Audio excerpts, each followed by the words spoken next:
ഇന്നത്തോടുകൂടി നമ്മുടെ നോമ്പിൻ്റെ പരിപാടി അവസാനിക്കുക കേട്ടോ. നോമ്പ് നനച്ച് കുളി ഉണ്ടാവുമല്ലോ നോമ്പിൻ്റെ മുമ്പായിട്ട്. അപ്പോൾ ഞാനെല്ലാം പെയിൻ്റ് അടിച്ച് വൃത്തിയാക്കിക്കാണ് ഈ പ്രാവശ്യം കേട്ടോ. കാരണം ഒത്തിരി വർഷമായി നമ്മൾ പെയിൻ്റൊക്കെ അടിച്ചിട്ട്, പിന്നെ പുതിയ ഗേറ്റും അതിലൊക്കെ വെച്ചതുകൊണ്ട് നമ്മൾ അതുകൂടെ ഒന്ന് ഫിനിഷിങ് ചെയ്യാമെന്ന് വിചാരിച്ച് അങ്ങനെ സ്പ്രേ പെയിൻ്റൊക്കെ അടിച്ചു. അങ്ങനെ എല്ലായിടത്തും ഒരു വിധമൊക്കെ അടിച്ച് റെഡിയാക്കിയിട്ടുണ്ട്. നമുക്ക് പറ്റാവുന്ന അത്രയും തറയൊക്കെ അടിച്ചു. അങ്ങനെ ഇനി ഒരു ഭാഗമുണ്ട് കേട്ടോ. ഇത് നമുക്ക് നോമ്പ് കഴിഞ്ഞിട്ട് അടിക്കാനുള്ളതാണ്. അപ്പോൾ ഇനി നോമ്പിന് നമുക്കൊരു പണിയെടുക്കാനായിട്ട് പറ്റില്ല. നമുക്ക് ഒരുപാട് കാര്യങ്ങൾ ചെയ്യാനായിട്ടൊക്കെ ഉണ്ടല്ലോ. അപ്പോൾ ഇനിയൊരു പണി കൂടി ഉണ്ട് കേട്ടോ. ഇന്ന് എനിക്കൊരു കുട്ടീനെ കൂടി കാണാനുണ്ട്. അപ്പോൾ അവർ 28 കഴിക്കൽ. അപ്പോൾ ആ 28 കഴിഞ്ഞിട്ട് പോകാമെന്ന് വിചാരിച്ച് നിൽക്കുകയാണ്. അപ്പോൾ ആ കുട്ടീനെ കൂടി കണ്ടു കഴിഞ്ഞ് പിന്നെ നോമ്പിന് നമുക്ക് പോകാൻ കഴിയില്ലല്ലോ എന്ന് വിചാരിച്ച് അതുകൂടെ ചെയ്യാമെന്ന് വിചാരിച്ചു.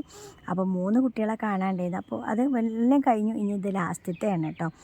അങ്ങനെ ഞാൻ ഡ്രസ്സ് മുമ്പേ എടുത്തു വെച്ചിരുന്നു. പിന്നെ ഫ്രൂട്ട്സും വാങ്ങിച്ചിട്ടാണ് ഞങ്ങൾ ആ വീട്ടിലേക്ക് പോണത്.